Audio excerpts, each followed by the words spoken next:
காவேரி சாப்பிட்டு முடிச்சதுக்கப்புறம் அம்மு சொல்கிறாங்க, மிஸ் வாங்க மிஸ், என் ரூம் உங்களை கூட்டிகிட்டு போய் காமிக்கிறேன், வாங்க போகலாம் அப்படின்னு சொல்லி கூப்பிட்றாங்க.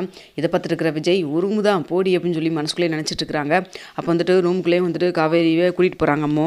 அப்போ வந்துட்டு சொல்கிறாங்க, மிஸ் ரொம்ப நல்லா இருக்குதுல்ல மிஸ், என் ரூம் அப்பா எனக்காக வந்து இவ்வளோ தூரம் டெக்கரேட் பண்ணியிருக்காங்க, எனக்கு பிடிச்ச திங்ஸ் எல்லாம் இந்த வீட்டில் இருக்கும். ஆனால் எனக்கு ஒன்று தான், அப்பாட்ட நான் ரொம்ப நாளாக கேட்டுட்ருக்கேன், அந்த ஃபோட்டோ மட்டும் என்கிட்ட காமிக்கவே மாட்டேங்கிறாரு. என்ன பெரிய பொண்ணு ஆனதுக்கப்புறம் காமிக்கிறேன், பெரிய பொண்ணு ஆனதுக்கப்புறம் காமிக்கிறேன்னு சொல்லிட்டே இருக்கிறாரு. என்ன ஃபோட்டோனா எனக்கு தெரியல மிஸ் அப்படின்னு சொல்கிறாங்க.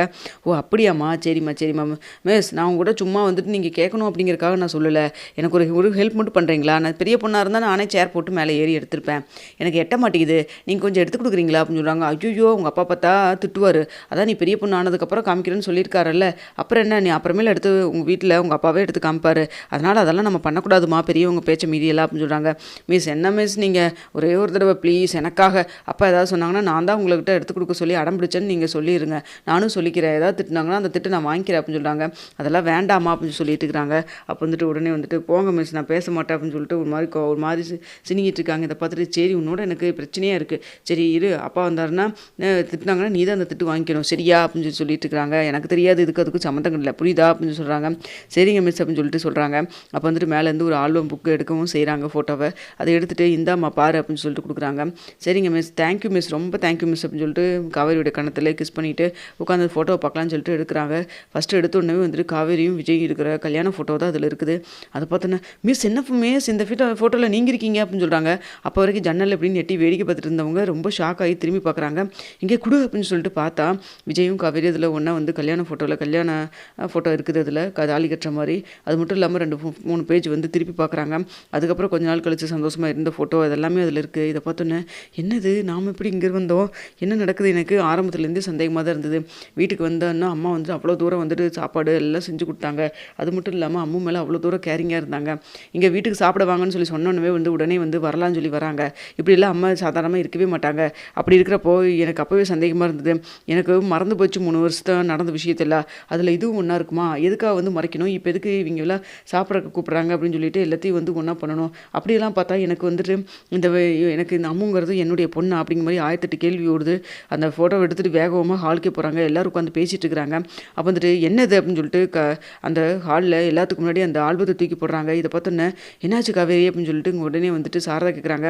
அம்மா ஃபஸ்ட்டு ஒன்று சொல்லணுமா, எனக்கு 3 வருஷமாக மறந்ததெல்லாம் நிறையா விஷயம் மறந்துருச்சு, அதில் ஒன்றுனா உனக்கு ஞாபகப்படுத்தணும், அப்பா இறந்த விஷயம், அவள் அக்கா தங்கச்சிக்கெல்லாம் கல்யாணம் ஆன விஷயம் எல்லாத்தையுமே சொன்னே இல்லை, அதில் ஏன் முக்கியமாக என் வாழ்க்கையை பற்றி நீ சொல்ல மறந்துட்டேன், ஏன் சொல்லலை என்கிட்ட அப்படின்னு சொல்லிட்டு இருக்கிறாங்க. இல்லை காவேரி, அது வந்து அப்போது எனக்கு கல்யாணம் ஆயிடுச்சு அப்படி தானே, எல்லாரும் சேர்ந்து தானே மறைச்சிருக்கீங்க அப்படின்னு சொல்லி பேசுகிறாங்க. ஐயோ சாரதாவை நீ எதுவும் திட்டாதம்மா, இது எல்லாத்துக்கு காரணம் நான் தான் அப்படின்னு சொல்லிட்டு தாத்தா சொல்கிறாங்க. ஏங்க நீங்கள் என்னங்க பண்ணுவீங்க இதில் அப்படின்னு சொல்லிட்டு இருக்கிறப்போ அப்போ வந்துட்டு நான் தான் இதை தனிக்கு காரணம், உனையும் விஜய் பிரித்து வச்சது நாங்கள் தான் அப்படின்னு சொல்கிறாங்க. அப்படின்னா எனக்கு கல்யாணம் ஆயிடுச்சு, இவர் தான் என் ஹஸ்பண்டு, அம்மு தான் என் குழந்தையா அப்படின்னு சொல்கிறாங்க. இதெல்லாம் பார்த்துட்டு இருக்கிற அம்மு உடியாந்து, அம்மா நீ தான் எனக்கு அம்மாவா, அப்பா இவங்க தான் எனக்கு மம்மியாப்பா, அப்போ அதனால தான் அன்றைக்கி இவங்களுடைய ஃபோட்டோ உங்கள் ஃபோனில் இருந்துச்சா, நீங்கள் என்கிட்ட காமிச்சிங்களா, எங்கள் மிஸ் தான் இப்போ எனக்கு அம்மாவா அப்படிங்கிற மாதிரிலாம் வந்துட்டு கேட்குறாங்க. திரும்ப கேட்குறத பார்த்துட்டு ஆமாண்டாம்மா, நான் என்னை மன்னிச்சிரு, இந்த தாத்தாவை மன்னிச்சிரு அப்படின்னு சொல்லிட்டு உடனே வந்துட்டு எங்கள் தாத்தாவும் வந்துட்டு பேசுகிறாரு. அப்போ சொல்கிறாங்க நடந்த விஷயத்தெல்லாம், இது மாதிரி கல்யாணி பாட்டி இப்படிலாம் வந்து விஜய்க்கு எந்த பிரச்சனையும் வந்துடக்கூடாது, 2 பேரும் ஒன்று சேர்ந்ததுக்கப்புறம் பார்த்தா எப்போவுமே விஜய்க்கு ப்ராப்ளம் மேலே ப்ராப்ளம் தான் வந்துட்டே இருந்தது, அதனால தான் அந்த இவனை பசுபதினால பிரச்சனை மறுபடியும் வந்துருமோ அப்படின்னு பயந்து போய் தான் அப்படிலாம் பண்ணிட்டோம், மன்னிச்சிருமா, உங்கள் அம்மா மேலே எந்த ஒரு தப்பு இல்லை, நாங்கள் தான் வந்துட்டு தேவையில்லாமல் இவ்வளோ பெரிய பிரச்சனையை பண்ணி இழுத்து விட்டோம், உங்கள் ரெண்டு பேத்தையும் 5 வருஷமாக பிரித்து வச்சுட்டோம், கூடவே இருந்ததுன்னா கண்டிப்பாக வந்துட்டு உனக்கு பழைய நினைவுகள்லாம் நிறைய வந்திருக்கோம், சொல்லி கொடுத்துருந்துருக்கலாம், ஏதோ தெரியாமல் பண்ணிட்டோம், அது மட்டும் இல்லாமல் டாக்டர் வேறு உனக்கு உண்மையெல்லாம் சொன்னோம்னா உன் உயிருக்கு எங்கேயாவது ஆபத்தாயிருமோன்னு சொல்லிட்டு எல்லாருமே பயந்துட்டோம், அதனால தான்ப்பா அப்படின்னு சொல்லிட்டு இருக்கிறாங்க.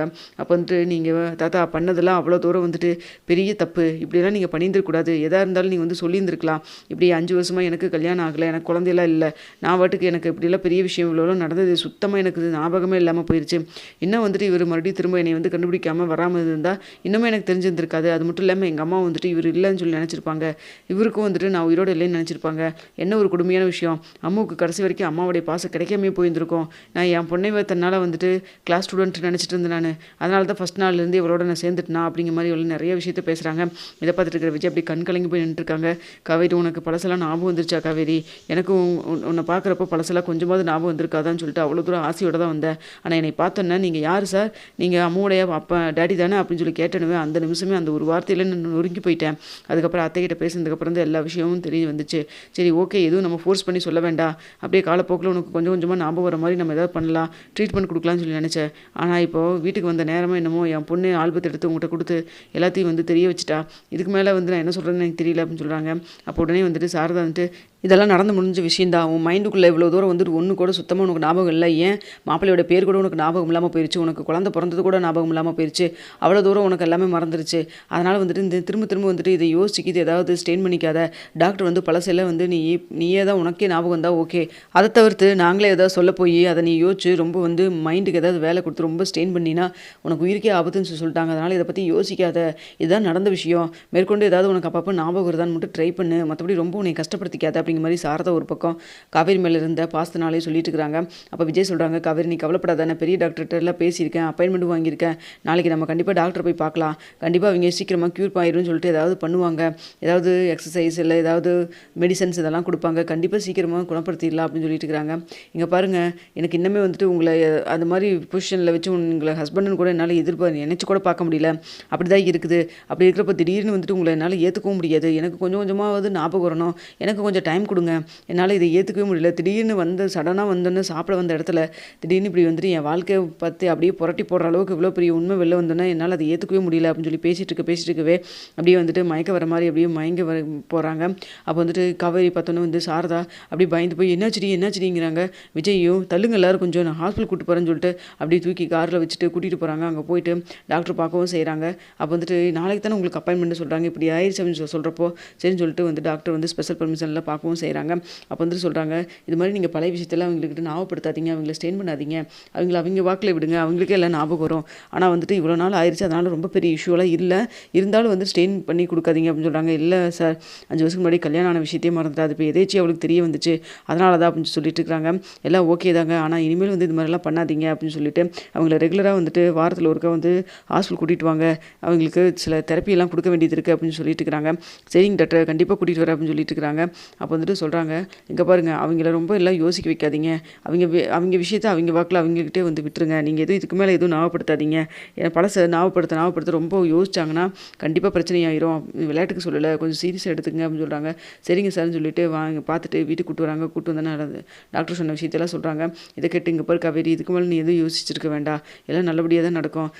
நாங்களே ஏதாவது பிரித்து வைக்கணும்னு பிரித்து வச்சாலும் ஒரு கடவுளே பார்த்து உங்களெல்லாம் ஒன்று சேர்த்திருக்காங்க, நீங்கள் ரெண்டும் ஒன்று சேர்ந்து வாழ வேண்டிய குழந்தைங்க, அதனால் வந்துட்டு உங்கள் லைஃப் நல்லா தான் இருக்கும் சரியா அப்படின்னு சொல்லிட்டு தாத்தா சொல்லிட்டு இருக்காங்க.